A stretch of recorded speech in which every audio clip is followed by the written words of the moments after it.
الحمد لله وحده والصلاة والسلام على من لا نبي بعده. أما بعد فأعوذ بالله من الشيطان الرجيم. بسم الله الرحمن الرحيم. قد أفلح من تزكى وذكر اسم ربه فصلى بل تؤثرون الحياة الدنيا والآخرة خير وأبقى. صدق الله مولانا العظيم. عن جابر بن عبد الله أن رسول الله صلى الله عليه وسلم قال: اتقوا الظلم فإن الظلم ظلمات يوم القيامة، واتقوا الشح فإن الشح أهلك من كان قبلكم حملتهم. وقال عليه الصلاة والسلام: الدنيا مزرعة الآخرة. وصدق رسوله النبي الأمي الكريم، ونحن على ذلك لمن الشاهدين والشاكرين، والحمد لله رب العالمين. يا رب صل وسلم دائما أبدا على حبيبك خير الخلق كلهم. آگے جگہ خالی ہے تو آگے پور کر لیجیے اس کو، مل کر رکھیے تاکہ پیچھے آنے والوں کے لیے سہولت ہو جائے. 3 جمعہ سے دنیا کی حقیقت اور فکر آخرت اس عنوان سے بات چل رہی ہے. ابھی میں نے ایک روایت پیش کی ہے اور قرآن کریم کی 2 آیتیں تلاوت کی ہیں. اللہ کے رسول صلی اللہ علیہ وسلم نے فرمایا کہ ظلم سے بچو. اتقوا الظلم، ظلم سے بچو، کیونکہ ظلم جو ہے وہ قیامت کے دن اندھیرا ہی اندھیرا ہے. اور دوسری چیز فرمائی اتقوا الشح، بخل سے بچو. اس لیے کہ یہ جو بخل ہے یہ بخل ہی کی وجہ سے پہلے لوگوں نے یعنی پہلی امتیں برباد ہوئی اور تباہ ہوئی. اور اس کا تعلق مال و دولت سے ہے، جو ہمارا عنوان ہے کہ دنیا کی محبت اور فکر آخرت. انسان بخل کیوں کرتا ہے؟ بخل پتا ہے آپ لوگوں کو بخل کس کو کہتے ہیں؟ کنجوسی. کنجوسی کیوں کرتا ہے؟ اس لیے کرتا ہے کہ اس کے دل میں مال کی محبت ہوتی ہے، دولت کی محبت ہوتی ہے، اس لیے وہ خرچ نہیں کرتا، بخل کرتا ہے، جس کی وجہ سے تباہ اور برباد ہو جاتا ہے. 3 جمعہ سے میں بہت سی مثالیں، بہت سے احادیث اور بہت سے ایسے واقعات میں نے آپ کے سامنے عرض کیا ہے کہ دنیا کی محبت اللہ کے نزدیک بہت ہی بری چیز ہے اور بہت ہی خطرناک چیز ہے. ہاں، دنیا ہمیں چاہیے، دنیا کی ضرورت ہے، پیسے کی ضرورت ہے، مال و دولت کی ضرورت ہے، لیکن ضرورت ہے، مقصد نہیں ہے. لیکن ہم نے اسے مقصد بنایا ہے، ضرورت کے درجے پہ نہیں رکھا ہے. اور اس کی کئی مثالیں میں نے عرض کی تھی. کشتی کی مثال میں نے عرض کی تھی. بھئی کشتی جو جب تک پانی پر ہے صحیح ہے، مسافر بھی صحیح ہے، اور اگر یہی پانی جو کشتی کے اندر آ جاوے تو نہ کشتی بچے گی نہ سوار بچیں گے. اسی طریقے سے دنیا جب تک اوپر ہے، ہمارے دل و دماغ میں ہے، جب تک کوئی حرج نہیں، لیکن جب یہ دنیا دل میں بس جاوے تو سمجھیے کہ ہمیں ہلاک و برباد کر دے. اس لیے میرا عزیز حضور صلی اللہ علیہ وسلم نے ایک نہیں کئی جگہیں اور کئی روایات میں حضور صلی اللہ علیہ وسلم کا فرمان ہے کہ دنیا جو ہے یہ فانی ہے، ختم ہونے والی ہے، اور باقی کیا چیز ہے وہ آخرت ہے. اس لیے قرآن نے فرمایا بل تؤثرون الحیات الدنیا والآخرت خیر وابقا. اللہ فرماتے ہیں کہ تم دنیاوی زندگی کو ترجیح دیتے ہو، حالانکہ دنیا کی زندگی آج ہے کل ختم، کل ہے پرسوں ختم، یہ تو فانی زندگی ہے. والآخرت خیر وابقا. اللہ فرماتے آخرت کی زندگی وہ ہمیشہ کی ہے، باقی رہنے والی. آخرت کی زندگی باقی رہنے والی، وہ ختم نہیں ہوگی، اس کا کوئی اینڈ ہی نہیں ہے. لیکن دنیا کی زندگی اس کا اینڈ ہے. 50 سال، 60 سال، 70 سال، یہ آج ہی تو کل ختم ہو جائے گی. حضرت جابر رضی اللہ تعالیٰ عنہ سے روایت ہے، فرماتے ہیں کہ ایک مرتبہ ہم بازار سے گزر رہے تھے، حضور صلی اللہ علیہ وسلم ساتھ تھے، صحابہ بھی ساتھ میں تھے. ایک مردار بکری پڑی ہوئی تھی جس کے کان بھی کٹے ہوئے تھے، اور وہ مری بھی ہوئی تھی. اللہ کے رسول صلی اللہ علیہ وسلم نے پوچھا کہ اچھا یہ بتاؤ اس بکری کی کوئی قیمت ہے تمہارے نزدیک؟ اس کو تم خرید سکتے ہو 1 درہم کے اندر؟ کہا کہ یا رسول اللہ یہ تو مری ہوئی ہے، اگر یہ زندہ ہوتی تو یہ تو ویسے بھی عیردار ہے، اس کے کان کٹے ہوئے ہیں، تو اگر یہ بکری زندہ ہوتی تو بھی ہم نہیں خریدتے، تو مرنے کے بعد تو کون خرید سکتا ہے؟ اللہ کے رسول صلی اللہ علیہ وسلم نے فرمایا یہ جو بکری تمہارے نزدیک اس کی کوئی حقیقت نہیں ہے، ایسے ہی اللہ کے نزدیک یہ دنیا جو ہے اس کی کوئی حقیقت نہیں، جس کو ہم اپنے گلے سے لگا کر گھومتے پھر رہے ہیں. امام غزالی رحمت اللہ علیہ ایک مثال سے سمجھاتے ہیں، بڑے دھیان سے سنیے. فرماتے ہیں کہ ایک جہاز ہے جو سمندر کے اندر چل رہی ہے، لوگ اس کے اندر بیٹھے ہوئے ہیں، سفر کر رہے ہیں. اچانک جزیرہ آیا، جزیرہ کہتے ہیں ٹاپو کو. جزیرہ وہاں پر آیا تو جو جہاز چلانے والا تھا اس نے سوچا کہ چلو یہاں پر چند گھنٹے رک جائیں، کچھ سامان وغیرہ لے لیں، یہاں سے کچھ ضرورت کی چیزیں لے لیں. کہا کہ جہاز وہاں رکی اور کچھ لوگ وہاں اترے، کچھ سامان وغیرہ خریدنے میں چلے گئے، کچھ وہاں کے نظاروں میں لگ گئے. وہاں ہرے بھرے درخت، پھول، کیاریاں، اس سب میں مگن ہو گئے. یہاں تک کہ چند گھنٹے بھی گزر گئے، پتہ ہی نہیں چلا. اب جہاز چلانے والے نے آواز دی کہ بھائی جہاز چالو ہونے والی ہے، جہاز کھلنے کا وقت ہو گیا ہے. تو کچھ لوگ تو تھوڑے بہت تھے، وہ جلدی جلدی آئے، آ کر اچھی اچھی سیٹیں لے لیے اور اچھی سیٹوں پر بیٹھ گئے جو ہائی کلاس کی سیٹیں تھی. کچھ لوگ تھے وہ نظاروں میں لگے رہے کہ تھوڑا اور اسے دیکھ لیں، اور کچھ دیر دیکھنے کے بعد جب آئے تو انہیں وہ سیٹیں نہیں ملی جو ان کو چاہیے تھی، ان کو 3rd کلاس کی سیٹیں ملی. اور کچھ ایسے تھے کہ جو ان نظاروں میں، ان سرسبز و شاداب چیزوں میں ایسے پھنسے کہ یہاں تک جہاز وہاں سے روانہ ہو چکی ہے انہیں کچھ پتہ ہی نہیں چلا.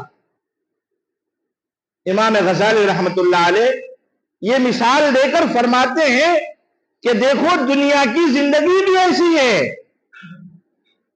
کچھ لوگ تو اچھے کلاس میں بیٹھ جاتے ہیں، وہ بھی دنیا کے چیزوں سے مزہ تو اٹھاتے ہی ہیں، فائدہ اٹھاتے ہیں، لیکن اس سے واپس ہو کر پھر اچھی سیٹ حاصل کر لیتے ہیں. کچھ ایسے ہیں کہ لیٹ سے سمجھتے ہیں اور آتے ہیں تو ان کو اچھی جگہ نہیں ملتی، اور کچھ ایسے ہیں جو دنیا میں ایسے لگے رہتے ہیں، لگے لگے موت آ جاتی ہے قبر میں پہنچ جاتے ہیں۔ حضور صلی اللہ علیہ وسلم نے ایک مثال دیا ہے دنیا کی، اور فرمایا کہ دیکھو دنیا کی مثال کیا ہے، ایک انگلی آپ پانی کے اندر ڈالو، ایک انگلی آپ پانی کے اندر ڈالو اور پھر اس میں سے نکالو۔ آخرت کے مقابلے میں دنیا کا مثال اللہ کے نبی فرما رہے ہیں کہ جب جو انگلی کے اوپر آپ کا جو قطرہ رہے گا نا، پانی کا قطرہ، فرمایا کہ دنیا کی مثال یہ ہے، یہ انگلی میں تمہارے جو قطرے ہیں ٹیپا، وہ دنیا ہے، اور جس سمندر کے اندر تم نے انگلی ڈالا ہے وہ سمجھ لو آخرت ہے۔ سمندر کا اینڈ تو ہے، اس کی انتہا تو ہے، لیکن آخرت کا کوئی انتہا نہیں ہے، وہاں کی زندگی کا کوئی اینڈ نہیں ہے۔ اب اس ایک قطرے کے پیچھے آج مسلمان لگا ہوا ہے، اسی کے پیچھے دوڑ رہا ہے، اسی کے پیچھے بھاگ رہا ہے، صبح سے شام تک ہائے دنیا، ہائے دنیا، ہائے پیسے، ہائے دولت، اسی کے پیچھے لگا ہوا ہے۔ اب نہ وہ حرام دیکھتا ہے نہ حلال دیکھتا ہے، بس پیسے آنا چاہیے، پیسے آ جاوے، اچھی ڈیل ہو جائے، وہ ڈیل چاہے جیسا بھی ہو، صحیح ہو یا غلط ہو، اس سے اچھے پیسے تو مل رہے ہیں۔ میرے عزیزوں اور دوستو، دنیا صحابہ کے پاس بھی تھی، دنیا ایسے پیغمبر بھی گزرے ہیں جنہوں نے دنیا مانگا، ایسی دنیا مانگی۔ پیغمبروں میں سے حضرت سلیمان علیہ السلام کا نام سنا ہوگا، آپ نے اللہ سے دعا کی تھی کہ ایسی دنیا، ایسی دولت مجھے دیجئے جو قیامت تک کسی کو ایسی نہ ملے۔ اللہ نے دیا، ان کو دولت دی، اور ہر چیز پر حکومت، جانور پر، چرند پر، پرند پر، ہواؤں پر، ہر چیز پر ان کو حکومت تھی۔ روایتوں میں آتا ہے، لکھا ہے کہ آپ تخت سلیمانی پر سفر کر رہے تھے، ایک عابد کی طرف سے گزر ہوا، عابد عبادت کر رہا تھا، اس نے کہا کہ کیا شان ہے، کتنا ٹھاٹ باٹ ہے۔ سلیمان علیہ السلام نے کہا، اے عابد، تیری ایک پل کی عبادت سلیمان کی پورے تخت سے زیادہ بہتر ہے، کیونکہ میرا تخت تو فانی ہے، وہ ختم ہونے والا ہے، لیکن تیری جو عبادت ہے اخلاص والی، وہ ختم نہیں ہونے والی۔ تو میرے عزیزوں اور دوستو، دولت نہ کسی کے پاس رہی ہے اور نہ رہے گی۔ سکندر ذوالقرنین کا نام سنا ہوگا، سکندر بادشاہ، دنیا کے اوپر اس نے حکومت کی ہے، لیکن جب دنیا سے گیا ہے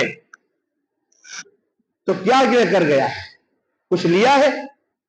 بلکہ وصیت کی کہ جب میرا جنازہ اٹھایا جائے تو میرے ہاتھ کفن سے باہر نکال دیا جائے۔ کہا کہ بادشاہ سلامت، یہ کیوں؟ کہا کہ دنیا والوں کو عبرت حاصل ہو کہ یہ وہ سکندر ہے جو دنیا پر حکومت کر کے گیا، لیکن آج دنیا سے جا رہا ہے تو خالی ہاتھ جا رہا ہے، کچھ نہیں ہے اس کے پاس۔ روایتوں میں آتا ہے کہ جب انسان مرتا ہے، دنیا سے چلا جاتا ہے، اس کے جنازے اٹھاتے ہیں تو قبر تک تین چیزیں جاتی ہیں۔ ایک تو رشتہ دار جاتے ہیں، اور پہلے زمانے میں تھا کہ مال و دولت بھی لے کر جاتے تھے قبر تک، اور تیسرا ایک اعمال جاتا ہے۔ یہ دو چیزیں واپس لوٹ کر چلی جاتی ہیں۔ ہمارا جو اعمال ہے، چاہے وہ برا ہو یا اچھا ہو، وہ قبر میں ساتھ میں چلا جاتا ہے۔ اب سوچے کہ وہاں پر ہمارا ساتھی کیا ہوگا؟ برے اعمال ہوں گے تو برا حشر ہوگا، اچھے اعمال ہوں گے تو اچھا حشر ہوگا۔ اگر اچھے اعمال لے کر گئے، نماز روزہ لے کر گئے، حج زکات لے کر گئے، اچھے سلوک لے کر گئے، رحم و ہمدردی لے کر گئے، تو وہاں پر کہا جائے گا نم کنومت العروس، تم سو جاؤ آرام سے، ایسے سو جاؤ جیسے دلہن سوتی ہے کہ اس کے شوہر کے بغیر کوئی اسے نہیں جگاتا۔ لیکن اگر اچھے اعمال نہیں ہوں گے تو میرے عزیزوں اور دوستو، وہاں پر سزا شروع ہو جائیں گے، کٹائی شروع ہو جائے گی۔ اس لیے حضرت عائشہ رضی اللہ عنہا قبر کے عذاب سے بہت خوف کھاتی تھی، بہت ڈرتی تھی، کانپ جاتی تھی، لیکن ہمیں تو کوئی خوف بھی نہیں، ہمیں تو کوئی ڈر ہی نہیں۔ فرمایا کہ یہ جو دنیا ہے، یہ ہاروت ماروت جو دو فرشتے آئے تھے ان سے بھی خطرناک جادوگرنی ہے۔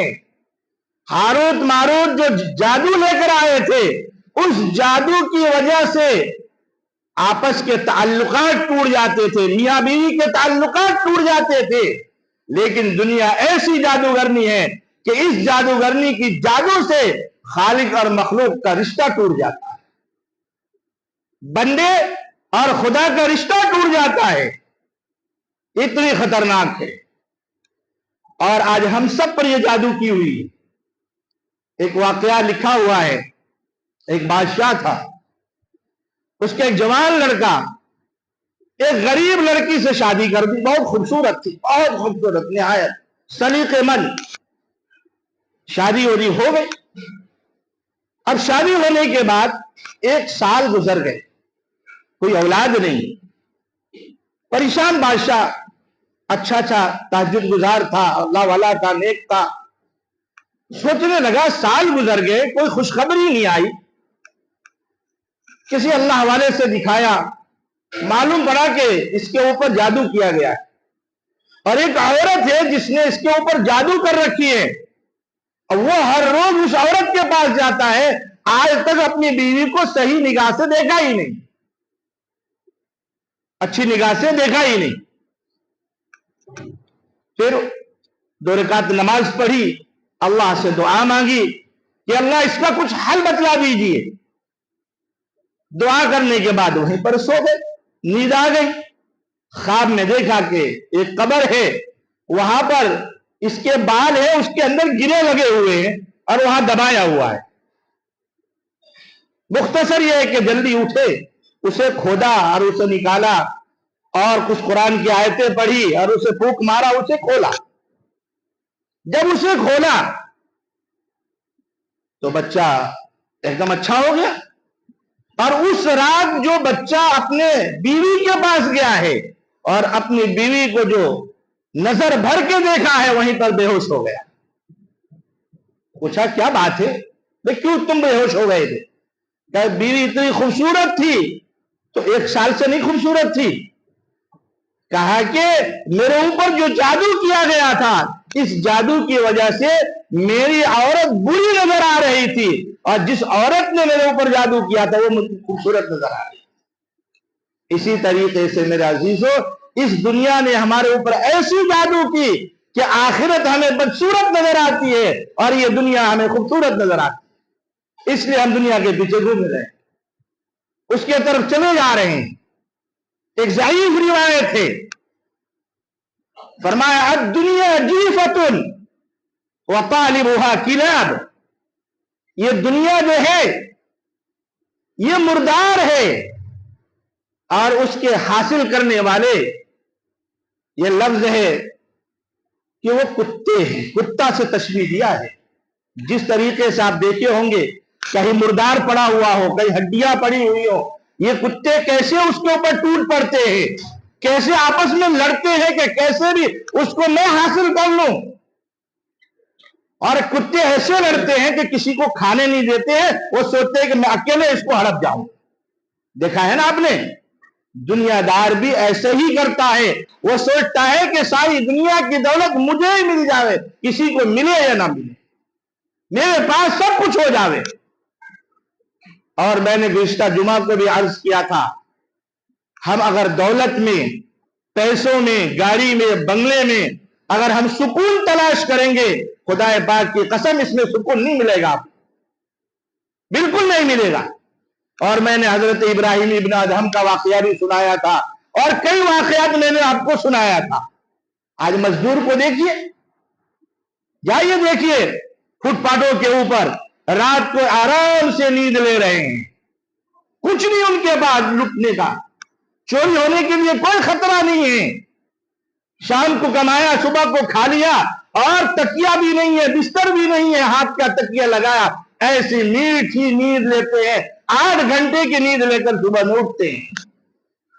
لیکن وہی اربوں پتی کو جا کر دیکھیے، خربوں پتی کو جا کر دیکھیے، دوائیوں پر دوا لے رہا ہے، کروٹ پہ کروٹ بدل رہا ہے، اے سی لگے ہوئے ہیں، سب کچھ سہولت کا سامان ہے، لیکن نیند نہیں آتی۔ تو پتہ یہ چلا، حضرت پیر ذوالفقار صاحب نقشبندی دعوت برکاتہ نے ایک چھوٹا سا واقعہ لکھا ہے کسی غیر ملک کا۔ وہاں پہ ایک غیر مسلم تھا، روزانہ وہاں پر اپنے گھر کے اندر وہ کچھ گٹار بجاتا تھا اور سورہ فاتحہ کی تلاوت کرتا تھا۔ کسی نے پوچھا بھائی تم گٹار بجاتے ہو اور وہ کچھ پڑھتے ہو، کیا ہے؟ کہا کہ وہ تو قرآن کا منتر ہے۔ ہمارے ایک دوست تھے مسلمان انجینئر، انہوں نے ہمیں بتایا تھا۔ میں نے ان سے کہا کہ مجھے بہت بے چینی ہوتی ہے، بہت پریشانی ہوتی ہے، کچھ بتا دو مجھے۔ انہوں نے سورہ فاتحہ کر کے کوئی سورت ہے قرآن میں ایک منتر ہے، انہوں نے بتایا، جب سے میں وہ پڑھ رہا ہوں مجھے میرے دل میں سکون ہے۔ جب بے چینی ہوتی ہے، پریشانی ہوتی ہے، میں بیٹھ جاتا ہوں اور اس سورت کو پڑھنا شروع کر دیتا ہوں۔ ایک غیر مسلم بے ایمان جس کے دل میں ایمان نہیں ہے، وہ سورہ فاتحہ پڑھ کر دل کو سکون حاصل کرتا ہے۔ آج کا مسلمان جس کے پاس پورا قرآن موجود ہے، اسے سکون نصیب نہیں ہے، کیونکہ اسے پڑھنے کی توفیق نہیں ہے، وہ پڑھتا ہی نہیں ہے قرآن، وہ جانتا ہی نہیں ہے کہ قرآن کیا ہے۔ اتنا بڑا مجمع ہے، ابھی کھڑے ہو کر کسی کو پوچھ لے ذرا سورہ فاتحہ سنا دو، کوئی ڈھنگ سے نہیں سنا پائے گا۔ میں بات غلط کر رہا ہوں؟ صحیح ہے نا؟ لیکن ہمیں فکر نہیں ہے کہ مجھے سورہ فاتحہ نہیں آتا، مجھے قرآن پڑھنا نہیں آتا، مجھے سیکھنا چاہیے۔ دنیا کی چیزیں نہیں آتی، ہم اسے سیکھتے ہیں۔